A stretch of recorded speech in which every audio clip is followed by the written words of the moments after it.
My name is Martina Ozonyia, and I know Colette because she taught me years ago on diversity and equality training. And I suppose from my accent, I think, as Kathleen said, I'm from Czech Republic, have been in Ireland here since 2001, and I have 4 children, and they are all Irish.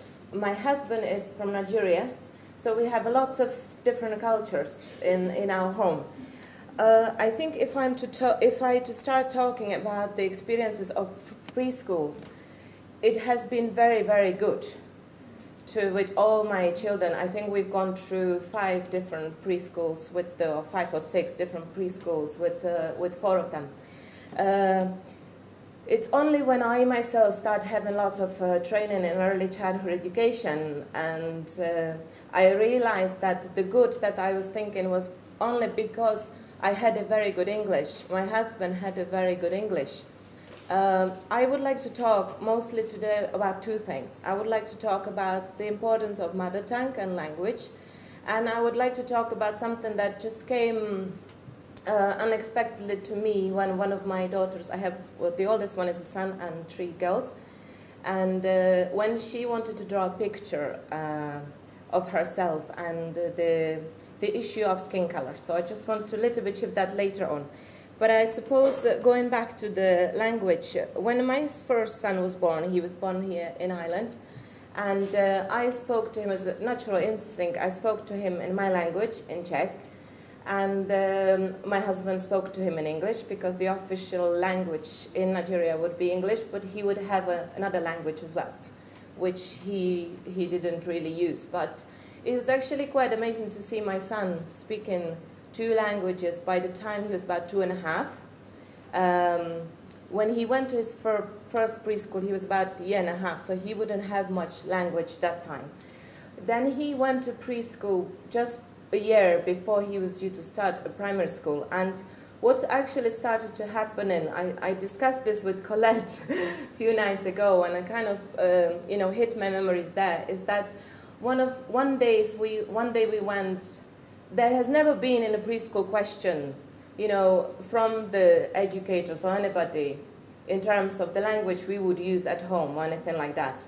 I suppose they might have been questioning where I am from because of the accent and all that, but it really always ended up with the Czech Republic, and that was it. And I think the focus of the educators has been always of the parents that they couldn't speak English or their children couldn't speak English. But what I was going to say, and it's actually surprising, not so much surprising that Louise mentioned it. One day I was walking with my son from the preschool, and some of the children from the preschool were walking in front of us. And my son turned to me and he said, I was talking to him that time in Czech, and he said to me, "Mommy, can we not speak like that, please?" And I said to him, "Why did you say that?" And he said, "Well, because my friends don't speak like that, and actually nobody speaks like that. Can we speak like that at home?" And that was before he was due to start a primary school, I suppose, a couple months' time. And we had a discussion at home, and obviously with friends. At that time, we lived in County Wicklow, and obviously Czech community wouldn't be very big here. I didn't know anybody from Czech. I wouldn't have much communication at that time with my family, so it was very difficult to maintain the interest of my son, to maintain the language. We had the books, we had the DVDs and all that. And what I got to know when he was to be registered for primary school is that in the form for primary school, you write down the language you use at home. And if you write down that the language is any other than English, they get to send to English classes, which means basically when all the other children do the curriculum stuff, these children got sent to English classes. I think at that time, slowly we made the decision I think it just went with time, that I eventually stopped talking to him in my language and wanted him to really fit in as all my other children. I don't regret the decision I made that time. I think it was the decision in that context and in that environment, we were going to stay in Ireland. So So that was the decision we made. Obviously now my son is just going to secondary school, and he sometimes asked why he doesn't have much Czech. He understands a lot, but he wouldn't speak much. And so I think it's kind of hitting me back, but I think I'm not regretting it, because looking back, I need to look forward.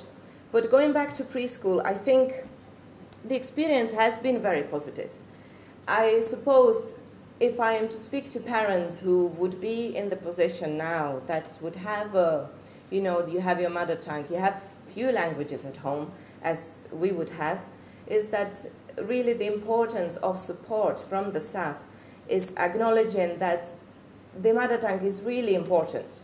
And as I say with my first child, I really didn't have much knowledge. It was very much maternal instinct.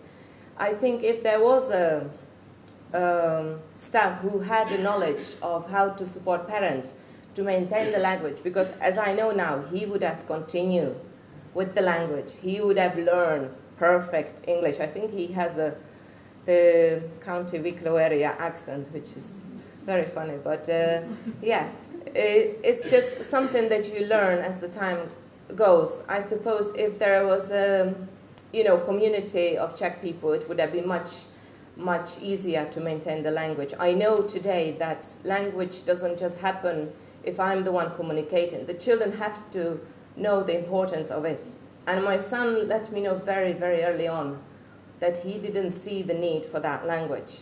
And now really, I think as a family, we wanted him to fit it in. Am I doing okay with time? Yeah, okay. I just want to say one more thing. I think my second youngest, one day she came back from preschool and she really wanted to draw a picture. And she came and asked me if we have the skin color.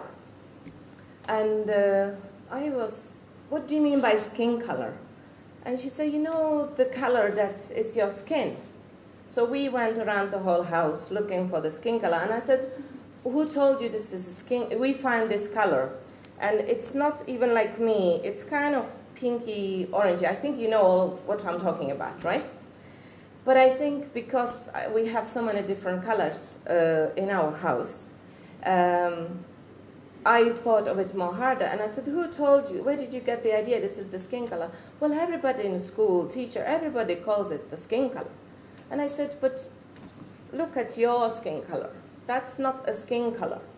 And she's like, yes, but I'm brown and Daddy is black. And I know she drew this picture, and I was completely pink. And the 4 children were kind of brownish, and my husband was very black, which he's not really that black. But I think just the thought of it that, I can really see in my children that they try to fit in, as Kathleen was talking about. They want to have my hair because their hair will be very afro, and a majority of the children would have a straight hair, or the hair that falls down, all the girls want to have long hair. I think it is within that, in the preschool, the children that they have together, they play together and all that, they want to fit in. Whether it's the language, whether it's the color of the skin or the hair, whatever it is, whether it's religion. But it's only these years now I can really reflect back and say that I never thought that I would be standing here today anyway, but I never thought I would be saying that I didn't really see much difference because I wanted my family to fit in. And that was I suppose that was the main aim on, I suppose we wanted to settle down here. So it was very important for my children to have the English language. I'm trying very hard to get them introduced to my language, to my culture, but it has been very challenging. But I don't regret that they have the language. Am I okay with time? Am I done? Okay. Thank you so much for listening.